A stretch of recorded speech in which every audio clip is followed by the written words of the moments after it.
Let's do some stories on education now. The University Teachers Association of Ghana, UTAG, has agreed to call off its 3-week strike following an emergency meeting with the National Labour Commission and the Ministry of Employment and Labour Relations. This contained in a leaked memorandum of agreement between government and UTAG. The striking lecturers are demanding the implementation of a 2012 single-spine package which put entry-level lecturers on a salary of $2,084.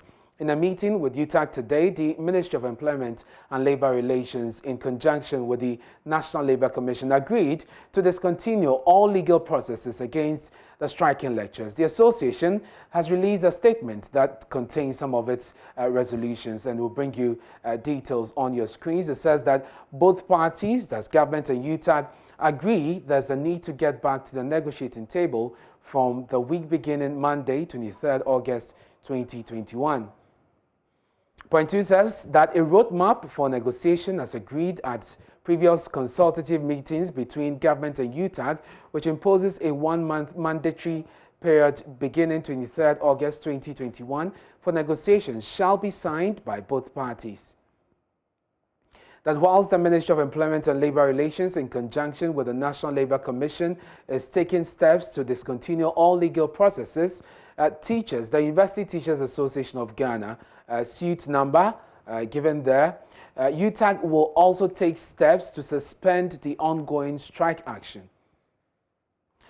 The fourth resolution says that the government acknowledges the need to improve the working conditions of university teachers and shall treat this with all the seriousness it deserves. So let's go to the phone lines now and speak with UTAC President, the National President, Professor Charles Marfo. Thank you so much, sir, for your time here on Joy News Prime. Are you satisfied with the outcome of today's meeting? Yes. I mean, once that we put pen on paper on certain resolutions, that really says that we are.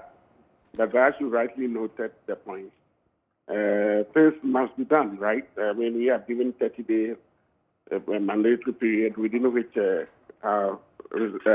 issues must be resolved.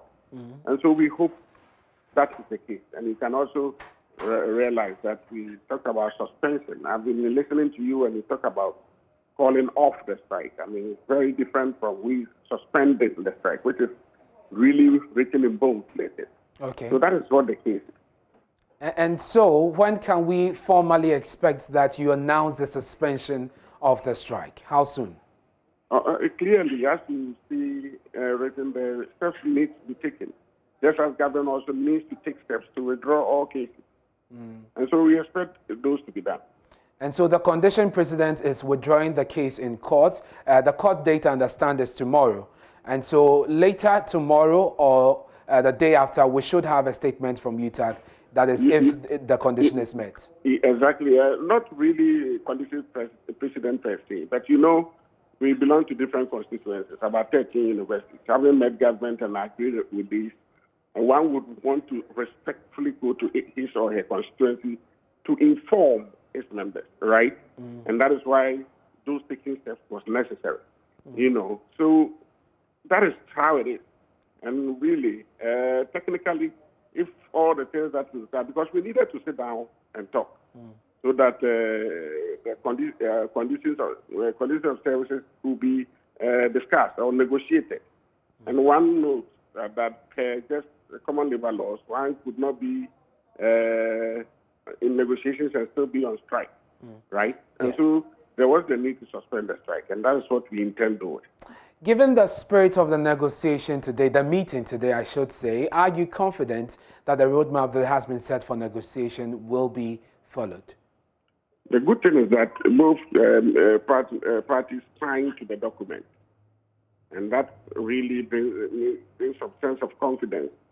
And so I hope that none of us renege on what we have stated. Professor Marfo, we'll leave it here. We'll be following this up, especially after the court case tomorrow.